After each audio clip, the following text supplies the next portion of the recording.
We are facing a generosity crisis, and there are fewer people giving to charity than the year before. As a passionate person who grew up being modeled generosity, I am passionate. And as a dad, I want my kids to live lives of generosity. Sustainable recurring giving is one of the key things that we need to do to help model generosity.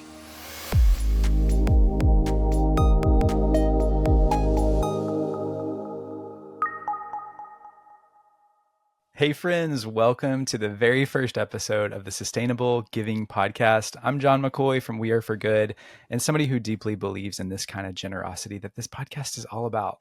But today's a little different. We're flipping the mic to introduce you to the visionary behind this new show, Dave Raley. This is not my show, this is his show. And if you don't know Dave, let me just say, buckle up, friends. You're about to meet your ultimate phone a friend for building sustainable giving in your organization. And he's somebody that our team at We Are For Good followed for years. And when we finally got to meet him in person, he confirmed everything that we felt from afar. There was deep alignment, shared values, shared vision, and honestly, just like genuine kindness. He even brought handwritten notes and chocolate for everybody on our team. That's the Dave that you get to hang out with here. And he has spent decades helping nonprofits, businesses, and faith-based orgs grow through sustainable innovation. He's the founder of Imago Consulting, the author of The Rise of Sustainable Giving, co-host of the Purpose and Profit podcast, and the voice behind the Wave Report. This is a weekly trend briefing that I never miss. But beyond all that, he's a devoted dad to two amazing daughters. He's a proud Disney aficionado, and his family makes their home in the dreamy Pacific Northwest. And now, it seems reasonable that he would launch another podcast, and here you are. So you leaned in. Dave is the guy that you want to know. So in Dave fashion, of course, he didn't want episode 0 to be a monologue. He wanted it to be a conversation, a chance to share why this podcast matters, who it's for, and what he hopes it sparks in the sector. So Dave, welcome to your own podcast, my friend. It's good to see you. Man, I love this. And Jon, I am so grateful to you. You said it, but we've known of each other for years, but the chance to actually connect and hang out, I think we were in Phoenix. Yeah, it was hot.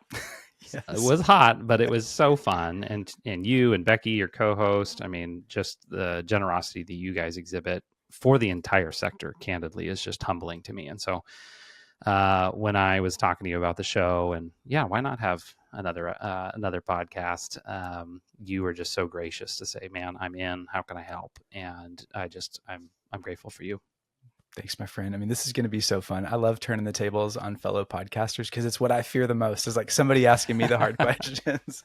So, I mean, I've gotten to know you over the years, but I want our listeners to get to know a little bit of your story. I mean, how did you become obsessed with sustainable giving? I mean, we got to backtrack to some of your formative experiences that led you into this work. Take us back.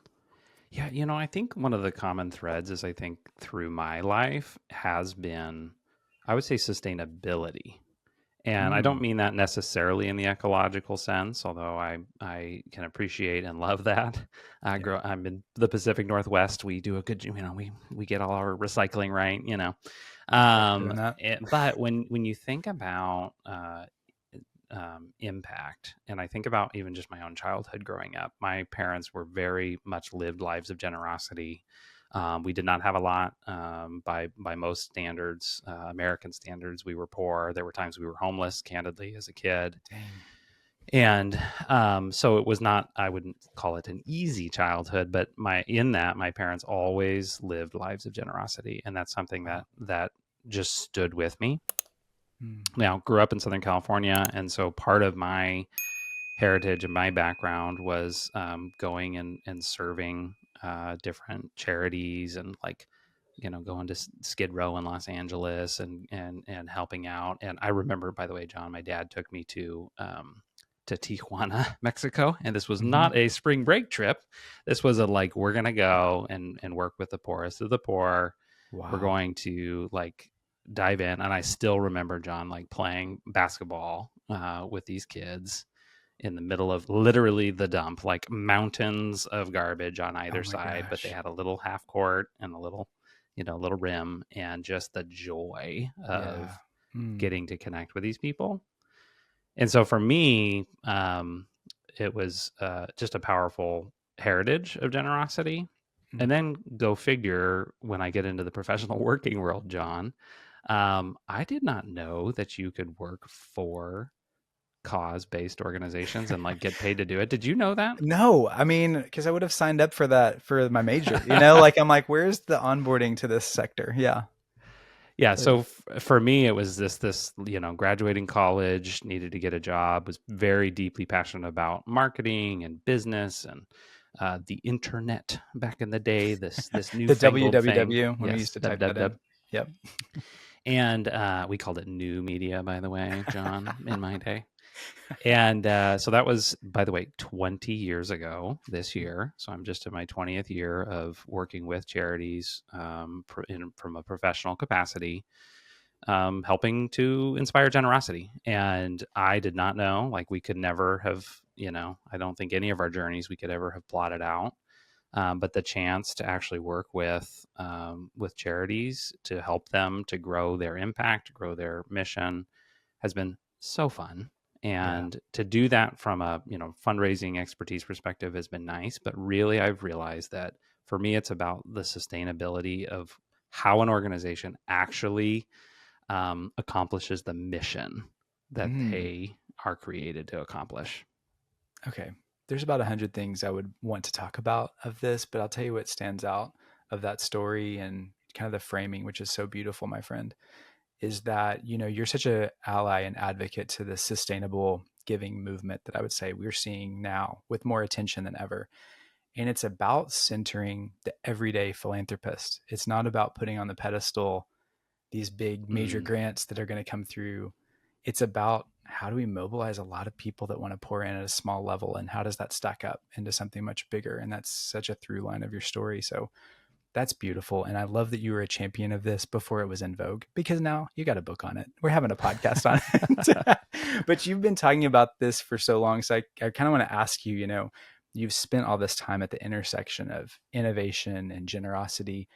Why did you feel like it was the right time to launch a show, write a book about this topic? Well, it goes back to those early days of the internet, honestly, and the early days of fundraising. Because little did I know, I was entering the sector in a time in which there was this new channel that had come on the scene, and it was what we now refer to as digital. But it was this internet digital fundraising time, and I happened to join an agency working with charities to help do fundraising. And so I'd really cut my teeth, John, on traditional fundraising, direct mail, media, radio, phone, all those channels, and grew to really candidly respect them and appreciate them. But I was always the digital dude at the office, and it was like, hey, you got a web question? Ask Dave. And so for me, it was this. I saw this wave of what was happening with digital and how people were becoming more comfortable with living their lives online, their consumer lives. They were buying products. But John, back in, this was 2006 when I really started on the digital side. Like, people were uncomfortable with payment methods online, and like they and were even like, like social media. I remember fighting internally, like, we can't have a Facebook. That's so unprofessional. Yeah. And like even all on these the things. consumer side, I think about like, I was like, I'd never buy a t-shirt online. I remember these moments. I remember feeling that. Like, why would you Like, shop who would online? do that? By the So way, inconvenient. t-shirt video podcast, the t-shirt I'm wearing, guess where I bought that? Instagram. So this is, but 20, almost 20 years ago, people were not comfortable with their online consumer lives, let alone generosity online. Okay. So what I had seen was, as people became more comfortable, candidly, because of their consumer lives, they became more comfortable with payment methods, with like, opening their credit card online. And sure enough, after a couple of years, that behavior preceded people's willingness to actually donate online. John, I actually remember the first time social media, you talked about that, right? People were like, yeah, should we fundraise on this new thing called, Facebook? I'm like, one, I can't even log in because I didn't have a college email address those are anymore. early days. Early That's Facebook awesome. days, right? And I remember advising clients, this is not the time to do fundraising on Facebook now. Community building, you can connect with your volunteers. It's great, but it's not really a fundraising medium. until once again there was a consumer behavior that's conditioned and made folks basically used to using their Facebook presence with regards to purchases and stuff like that. And once again, that preceded, I remember it was 2000, I want to say 2008, 2009. It was the Haiti earthquake was the big one. And the Red Cross partnered with with Facebook and raised, I think it was like $30 million in one day, John. Unbelievable. And that was like the unlock moment. But what people miss is the several years preceding that, where people became, got used to buying books online and, t-shirts and stuff like that. Right. So fast forward, about a decade ago, mid 2000s, this thing called the subscription economy started to show up.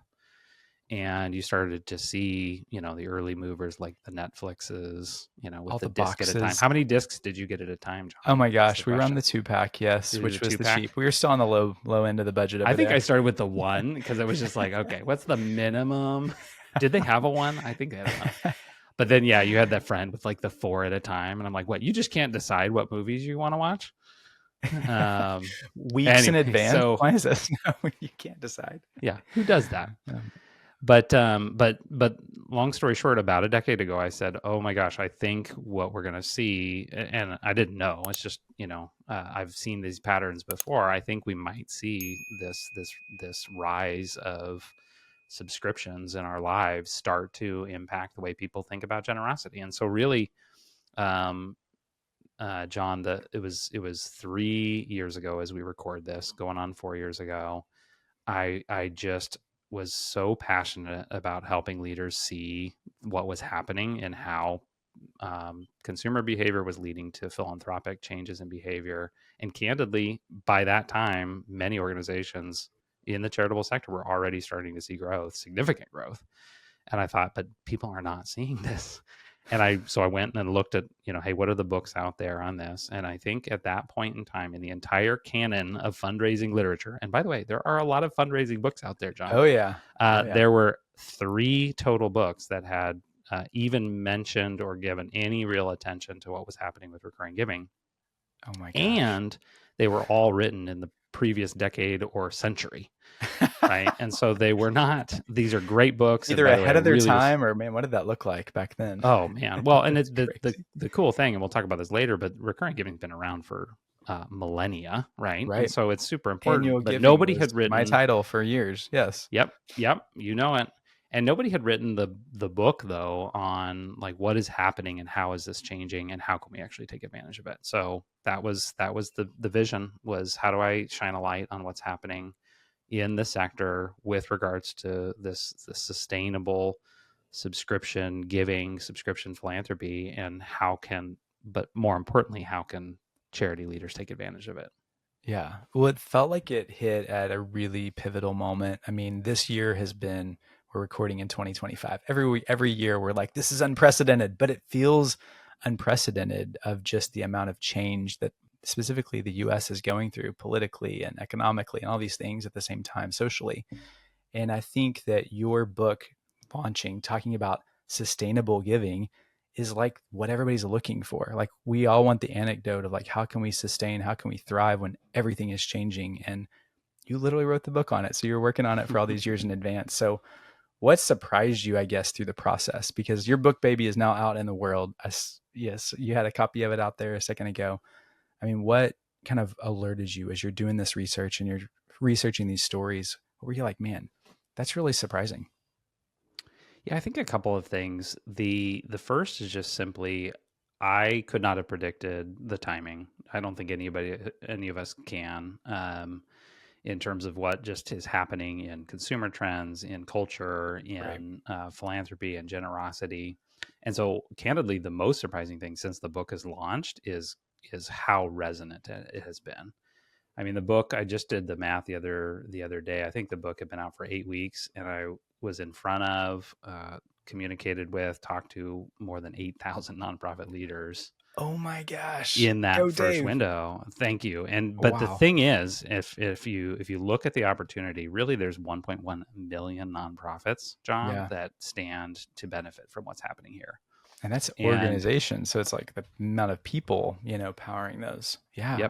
Yep, Massive. absolutely. And so for me, yes, 8,000, that feels very good, having put hundreds and hundreds of hours and years of research and work into this, but it's just a drop in the bucket. And Mm. it's about how do we reach those 1.1 million charities, leaders, boards, people who care about generosity and what's been happening. And so that's the first thing that surprised me. The second is just how it has been, I think, one of the key responses to what we're seeing with what others have called the generosity crisis. Yeah. You and I both know Nathan Chappell, and his co-authors wrote a book a few years ago. Ironically, my co-host Carly Berna said, "Hey, Dave, have you read this generosity crisis book?" I'm like, one, that sounds depressing, and two, no. And you'll appreciate this, John, because we both know Nathan. But I talked to Nathan about, I think it was about 2/3 of the way through the book, and I was like, dude, this I'm so discouraged. He said, I promise we have, we get to the There's positive hope. side of Yeah, this. you get some hope.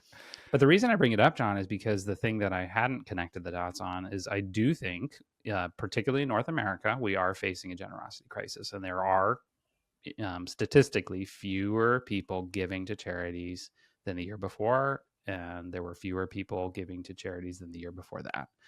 And so I'm, as a passionate person who grew up being modeled generosity, I am passionate. And as a dad, John, I mean, you talk about Mm-hmm. being a dad. I want my kids to live lives of generosity, right? Right. Me And too. so for me, I don't think sustainable recurring giving is the only response to the generosity crisis, but I think it is one of the key things that we need to do to help model generosity. I agree, because I think things that we can automate in our lives, not to like forget about them, but to make a stand. I want to give to this in an ongoing capacity. It like speaks to our identity. It speaks to our values, the things that we want to make sure are going to be around. And I think giving in this way allows you to live out your values in a really tangible way. And it is something that our kids pick up on and get empowered and inspired by. Or I've seen that in my kids too. They love Giving Tuesday. That's like one of their favorite days to like celebrate philanthropy. So more of that. I want to go into this. I mean, I'm curious. You've had a lot of conversations about sustainability and about what this movement looks like, but what does it mean to you? Like now, after all this research and now all these conversations, you've been in front of thousands of leaders. What does sustainable giving mean to you? Sustainable giving to me is much more about responding to change. Mm. And when I say that, I think about the different eras that charity leaders live through, and these are not, every 20 to 30 years. I would say every decade or so is a new era in some ways of what's happening in philanthropy in the sector. And I think one of the things that I'm mostly passionate about is helping leaders to transition to the next model. I believe that organizations often will confuse their mission with their model. So, what Ooh. they're trying to accomplish in the world and how they accomplish that. The way I always say it is the graveyards of history are littered with organizations and institutions that pioneered one way of doing things, Oh my but gosh. failed to transition to the next model. That's such a kind way to put that. It's like there's a Is it? reason Blockbuster is empty down the street, y'all. Yeah, Yeah, absolutely. And you see it you can see it in business, but you also, let's be uncomfortable for a moment. It happens in the charitable giving sector. for sure. Now, there aren't as many forces of capitalism to put a quote unquote charity, quote unquote, out of business. And I'm not so worried about that. But what I do want is charities to be effective in accomplishing their mission. And Mm-hmm. so the if we back up and we look at the opportunity to innovate, it's to create new S curves, to create new models of doing things. And so sustainable recurring giving is absolutely one of those massive S curves. And John, I don't know about you, but S curves, when I look at S curves, they look a lot like waves to me. And so It's it always always about comes, waves I with got to you. bring It's it back to always. waves. No, and the reason I think waves are so instrumental, and you and I were talking about this Mm-hmm. as a life lesson, is number one, they can be completely overwhelming. I was telling you, as a kid, like, oh my gosh, terrifying. Like these things, these things are so powerful and like unpredictable and all this stuff. But as you look at waves, you realize that there's like a really healthy rhythm to the waves. Like you watch surfers in the water and they seem so relaxed. I'm like, I would be terrified. Totally. Like, You watch these hang on to this documentaries, board. I'm like, how do they do this? Yeah. Yeah. But once you understand the nuance and the rhythms of the waves, you can actually learn which waves are for you, and so on and so forth. And so I think as fundraisers, as charity leaders, we're in the water, right? And some days it feels like the waves are crashing over our heads and we're 6 feet under and all the things, right? But as we understand that this is part of life, is to go through these rhythms, I think we need to be able to see what's happening. And so sustainability to me is the overarching topic, and sustainable giving and recurring giving is a piece of that. And so for this podcast, my goal is to shine a light on what is happening with sustainable giving, and how can we help illuminate what are those trends that leaders can take advantage of and what's working. Okay, just so here for this, because we have got to be a student of the game. I think you're illuminating this so well, because to me, below the surface, if we're going with the wave analogy, like what's happening below to create this, in the donor capacity, it means more relationship over just transactions. It's not just getting more transactions, it's deepening the relationship so people want to invest. And it really is a trust equation, that comes into the space of like, the more trust we have, the more connection we can have in deepening pockets with folks or whatever doors that they're going to unlock. So it's all these long game things that we should be doing anyway, but the model's just got to shift. I love that you're lifting it, is that this is a model that anybody could try on for size and figure out how it fits into your overall mix. So good. Absolutely.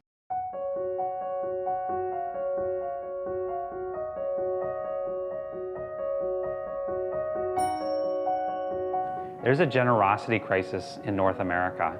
The number of individuals giving to charity is on the decline. And for nonprofits that rely on the generosity of everyday people, this is an alarming and discouraging statistic.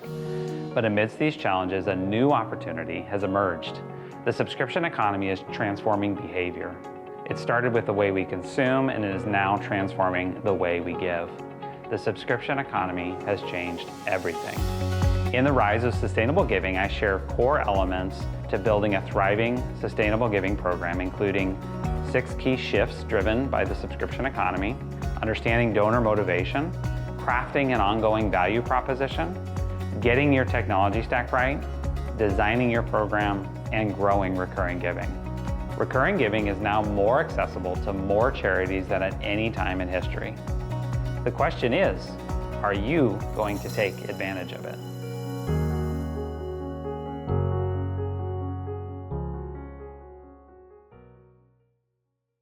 There's so many different perspectives to sustainable giving, and I think so many people we can learn from. And so for me, it's about how do we highlight not only those stories, but those individuals.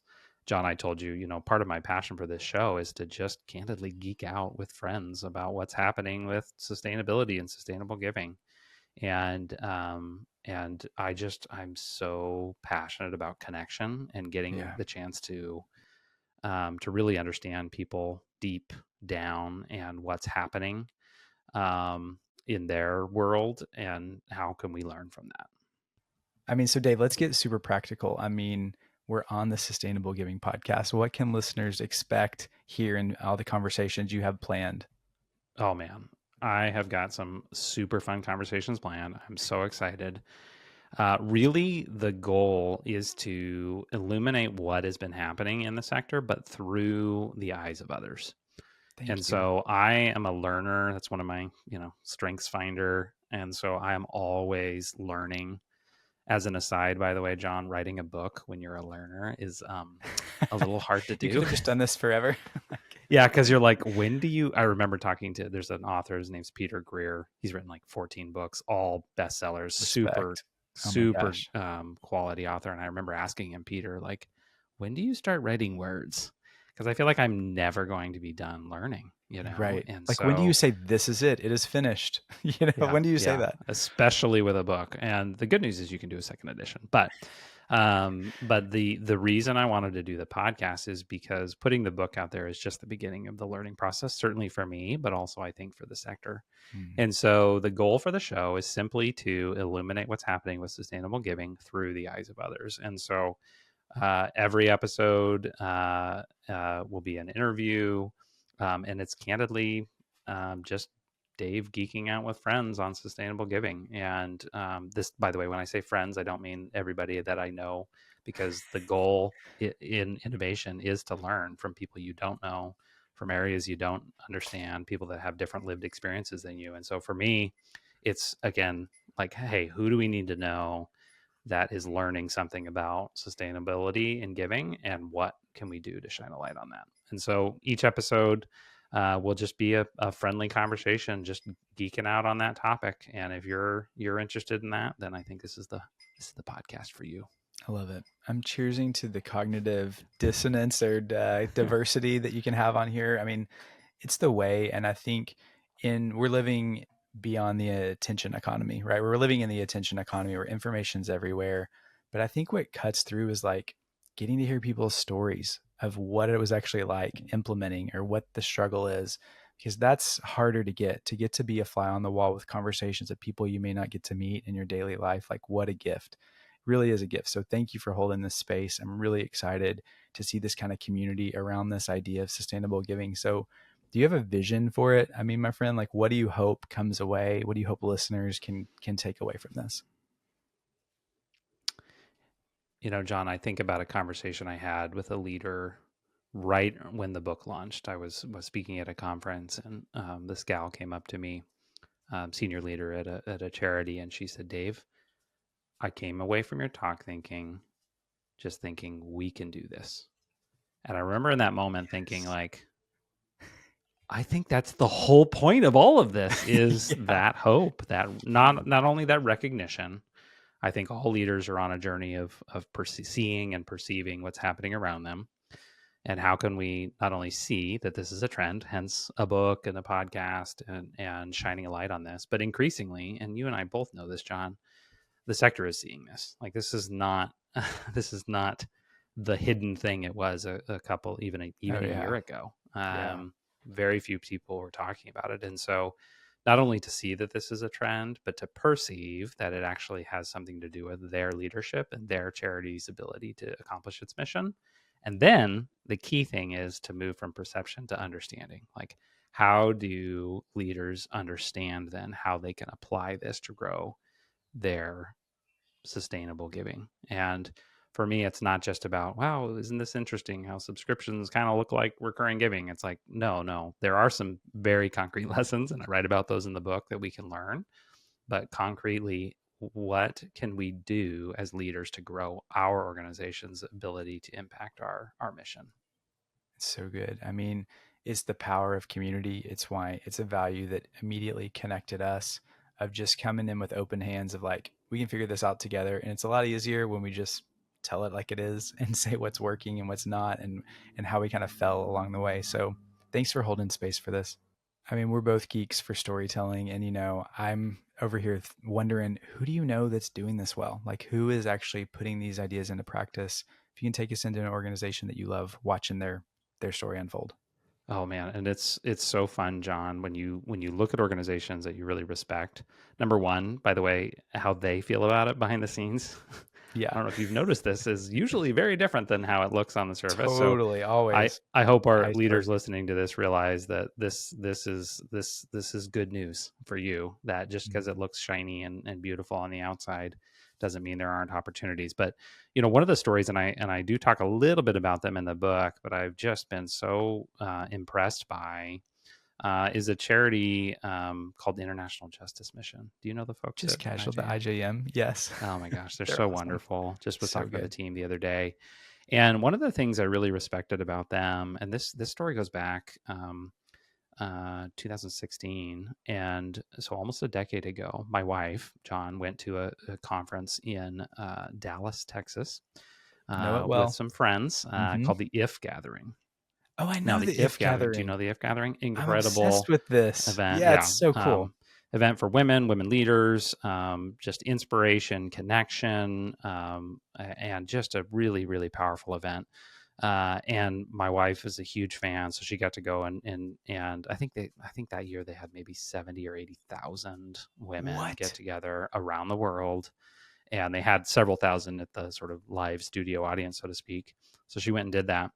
And this organization called International Justice Mission had partnered with IJM and just put on, candidly, a clinic with regards to how to integrate your mission and your model into actually improving people's lives. And so, yes, we've all been to maybe concerts where the child sponsorship charity gets up at halfway through, and that's great, and I'm not knocking that, but this was truly bringing the cause and the heart of this event together. And so they had a woman who had come out of trafficking, who is an incredible global leader, tell her story, had just an incredible moment. And little did I know, John, 9 years ago, that my wife would come home and I would be one of the newest freedom partners to International Justice Got a Mission. name. This is good too. The brand, wrap it around. And I love the timing of this story, by the way, because number one, they leveraged a powerful experience. Number two, they connected people to the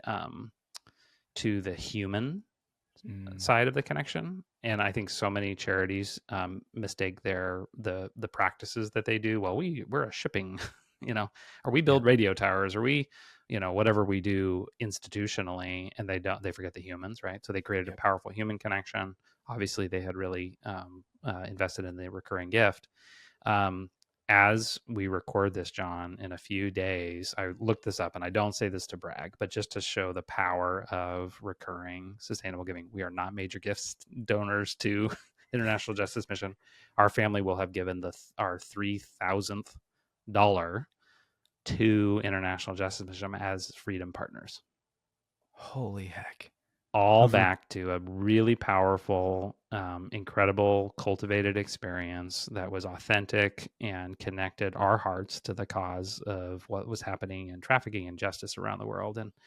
And they've done a good job, cultivating us ever since. But I think of charities like that, and I just think, what are the lessons that other leaders can learn from to apply to their work? So when we're working with organizations, John, when we do deep dive assessments and ongoing coaching and we provide content like this, it's all to equip leaders to be able to grow sustainable recurring giving. And it just, it as you can tell, makes me excited, humbled, candidly tearful. I didn't know, John, I was going to say, just you just lit up telling that story. I mean, it's like it became what your wife got moved by, to like this family thing that y'all are all connected in.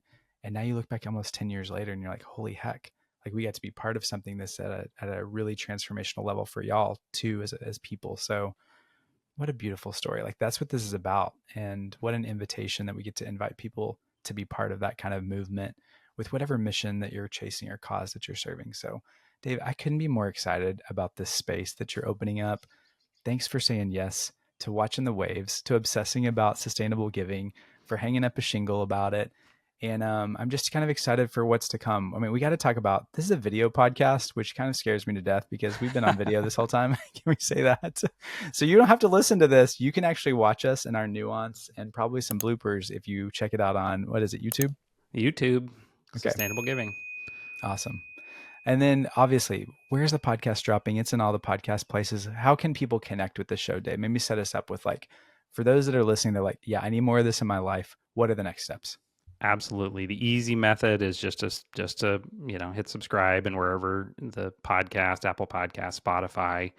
I'm super excited to go video first, just as nervous as you are, by the way, and I get to be on camera for every episode. But just to really, because there's so many people that prefer that method. You and I won't date you, John, but I don't quite get it. Yep. Millennials, we struggle with this, I think. I don't know. I'm barely a millennial. Yeah. So we gotta, us geriatric, well, at least me, geriatric millennials need to go with the wave. Anyways, but if you're wearing short socks, I learned this. If you're still wearing ankle socks, this is you. I'm talking to you. I will not be showing my current ankle socks on camera, but you may have just nailed that. So, so subscribe wherever, but go to sustainablegiving.org. So that is the home for sustainable giving, and so it's the home for the podcast. It's the home if you're ever interested. You can download. We've got a bunch of free resources, free chapter of the book, a 7-step sustainable giving growth blueprint.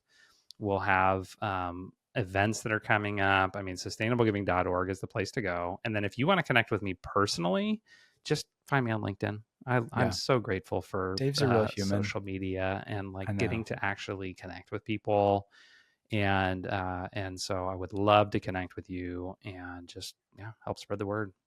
Yeah. Do yourself a favor, get Dave in your corner, go follow his content and follow the human that he is. And listen, as a fellow podcaster over here, the only way this show grows is by the power of sharing. So if you're listening and you're like, oh my gosh, this is going to really help me and my team, you know others that it could help too. So sharing an episode with a friend is absolutely the most amazing gift that you could give Dave and to this community as it grows. But I'm so excited. I mean, what a beautiful day. We're launching the Sustainable Giving podcast. So much to come. Dave, what an honor. Thanks for asking me to be here on this day with you. Thank you, sir. Looking forward to this. Let's do it. It's just the beginning. Thanks for tuning into this episode of the Sustainable Giving Podcast. I hope you found the information helpful and that you're able to walk away with some powerful tools that you can use to start building a steady stream of recurring revenue for your organization. For more information about the topic and to take the Sustainable Giving self-assessment, visit us online at sustainablegiving.org.